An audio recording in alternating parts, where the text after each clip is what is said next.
হইতে আছে। পাশাপাশি দেখি যে ট্রেন যাওয়ার সময় স্টোল প্ল্যান্টিং হয়, বাচ্চারা বা দুষ্ট পোলাবাহিনী পাথর মারে চলতি ট্রেনের মধ্যে। তো আপনাদের যারা পরিচিত আছে বা বাল বাচ্চা আছে সবাইকে এটা জাগ্রত করবেন যাতে চলতি ট্রেনের মধ্যে কেউ পাথর না মারে। এটা আইনত দণ্ডনীয় অপরাধ, রেলের আইনের ধারা অনুসারে 153 অনুসারে এটা দণ্ডনীয় অপরাধ।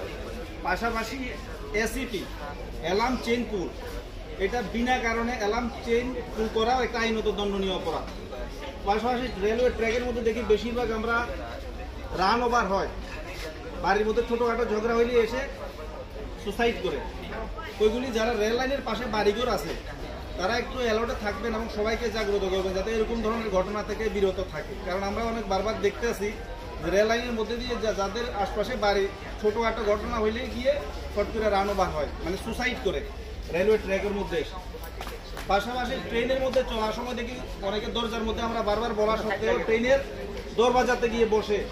অনেক সময় কি চলতি ট্রেনের সময় হালকা হালকা ঠান্ডা লাগে, তারপরে হালকা ঝাঁপির মতো এসে পড়ে যায় ট্রেন থেকে।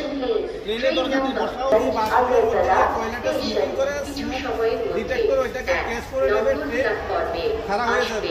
সেই জন্য স্মোকিংয়ের অপরাধ, পাশাপাশি আওয়াগমনে বাধা ডালার অপরাধে গ্রেপ্তার হতে পারে।